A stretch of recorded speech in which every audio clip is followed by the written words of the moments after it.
Hey there! If you're looking for a fun and easy way to earn rewards, including cash and prizes, check out the link in the video description. Good morning. Donald Trump's criminal hush money case in New York inched towards its conclusion on Wednesday as jury deliberations started just before 11:30 a.m. Trump railed against the proceedings and compared himself to a saint on Wednesday, saying Mother Teresa could not beat these charges and accusing the court of being rigged. Meanwhile, jurors deliberated for about 4.5 hours before stopping for the day. They will continue today. You are the judges of the facts, the judge told them.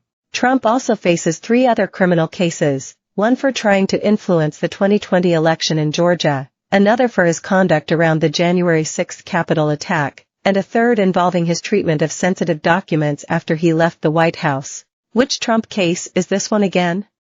Trump is charged with 34 counts of falsifying business records over an alleged hush money scheme involving the adult film star Stormy Daniels.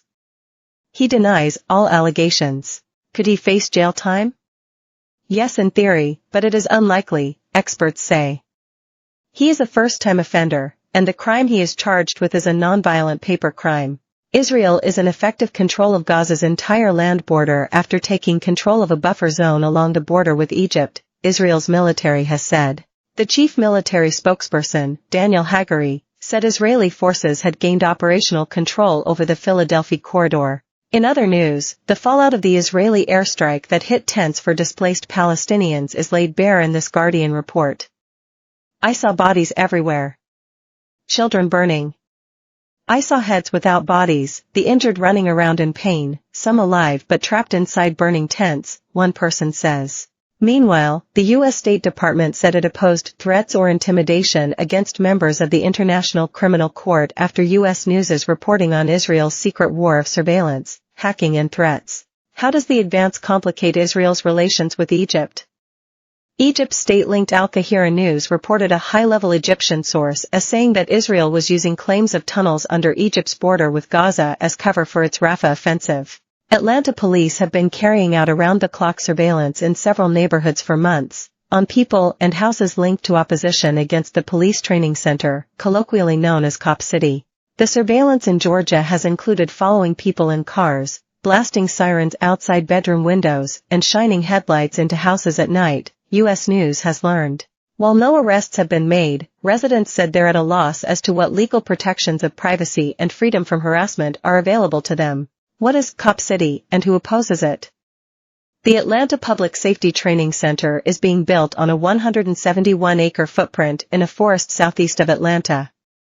Opposition has come from a wide range of local and national supporters, and is centered on concerns such as unchecked police militarization and clearing forests in an era of climate crisis. How are experts interpreting the surveillance?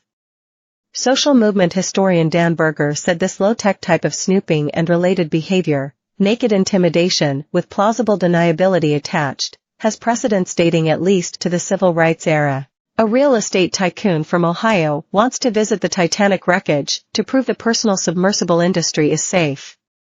It comes less than a year after a similar trip killed 5 people. A volcanic eruption has begun on the Reykjanes Peninsula in Iceland, according to the country's meteorological office. Beforehand, authorities evacuated the nearby town of Grindavik. Researchers in Catalonia identified 522 members of the international brigades who died or disappeared during the Spanish Civil War. It raises hopes their remains could be found and buried with dignity. The singer Dua Lipa has condemned the military operations in Gaza. The whole world is mobilizing to stop the Israeli genocide, she wrote on Instagram.